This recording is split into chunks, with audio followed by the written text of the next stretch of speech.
Hello guys, तो कैसे हो आप लोग। तो आज की वीडियो में हम लोग बात करेंगे कैसे नेक्स्ट जेएस के अंदर हम लोग प्रिज्मा के थ्रू मॉडल्स बनाएंगे।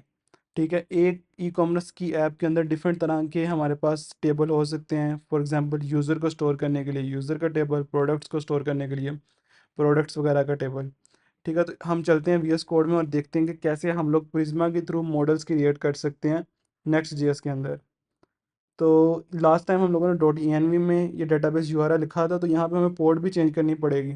तो ये पोर्ट थी 333 306 in case of MySQL. ठीक है, और यहाँ पे आप अपना पासवर्ड भी चेंज कर सकते हैं। अभी तो लोकली है, तो यहाँ पे मैं भी अपना चेंज कर देता हूँ। ठीक है,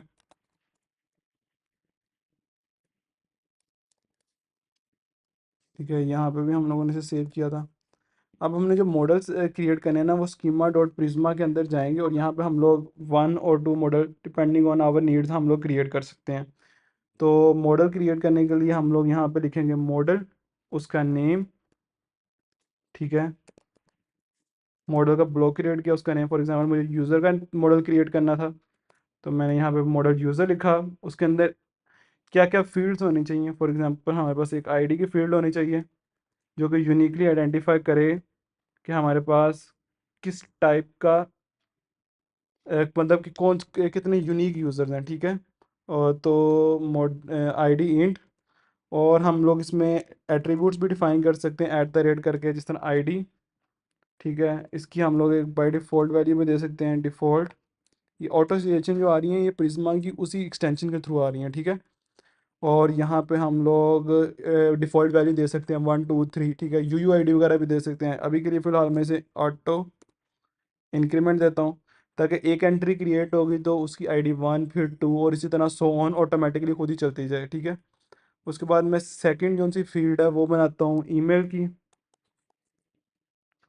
जो कि स्ट्रिंग टाइप की है, और इसको मैं कर देता हूँ यूनिक, ताकि कोई भी दो यूज़र्स हमारे पास सेम ईमेल के थ्रू ना आ सकें हमारी डेटाबेस के अंदर। ठीक है, और साथ में एक और फील्ड बना देता हूँ नेम की, जो कि स्ट्रिंग टाइप का होगा। ठीक है, और लेट्स सपोज मैं फॉलोअर्स की भी एक बना देता हूँ, जो किस टाइप का, इंट टाइप का है।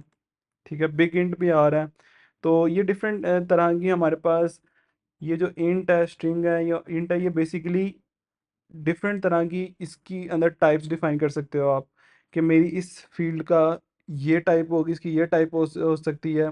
ईमेल की स्ट्रिंग है, नेम की स्ट्रिंग है, फॉलोअर्स की इंट है, इन सबको आप जाके गूगल कर सकते हो, ये इजीली अवेलेबल है। ठीक है, और फॉलोअर्स की मैंने टाइप रख दी इंट, और मैं इसको लेट सपोज डिफ़ॉल्ट वैल्यू दे देता हूँ 0 की। बाई डिफ़ॉल्ट हर बंदे के लेट सपोज 0 होते हैं, और यहाँ पे एट्रीब्यूट है तो इसके साथ हमें ऐट द रेट लगाना पड़ेगा। ठीक है, उसके बाद इस एक्टिव की मैं एक फील्ड रख देता हूँ, जो कि बूलियन टाइप की होगी, और at the rate default, default value में इसे ट्रू कर देता हूँ। अब मैं चाहता हूँ कि ये माई सीक्वल जो सा है, ये हमारा प्रिज्मा जो है, इसे फॉर्मेट भी कर दे। तो उसके लिए कमांड होती है npx, हमारे कोड को ब्यूटीफुली फॉर्मेट कर देगा। npx प्रिज्मा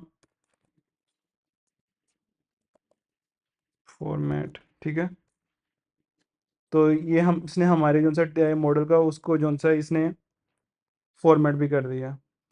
अब अगर हम लोग लेट्स सपोज सर्च करें माई सीक्वल मॉडल्स को, प्रिज्मा मॉडल्स को। ठीक है, मैं दोबारा सर्च कर देता हूँ यहाँ पे प्रिज्मा मॉडल्स को, तो ये पहला लिंक आएगा। तो इसमें आप देखोगे कि डिफरेंट तरह के मॉडल्स इसने डिफाइन किए हुए हैं। जिस तरह यूज़र का मॉडल डिफाइन किया हुआ है, प्रोफाइल का मॉडल डिफाइन किया हुआ है। यूज़र के मॉडल के अंदर इसने प्रोफाइल का एट्रीब्यूट रखा है जिसकी टाइप प्रोफाइल है, जो कि ऑप्शनल है। क्वेश्चन मार्क अगर किसी भी फील्ड के आगे आ जाएगा यहाँ पे, तो वो ऑप्शनल होगी। ठीक है, तो मतलब इसने प्रोफाइल को, यूज़र डॉट प्रोफाइल को लिंक किया हुआ है प्रोफाइल मॉडल के साथ। तो रिलेशनशिप के बारे में हम लोग ज़्यादा बात नहीं करेंगे। हम लोग यहाँ पे एक बिग पिक्चर को कैप्चर करने की कोशिश करेंगे, और इसके थ्रू रेस्ट एपीआईज बनाएंगे। ठीक है, तो इस ट्यूटोरियल में मैंने आपको सिखाया कि कैसे हम लोग प्रिज्मा के थ्रू मॉडल्स क्रिएट कर सकते हैं नेक्स्ट जेएस की ऐप्स के अंदर। Thank you.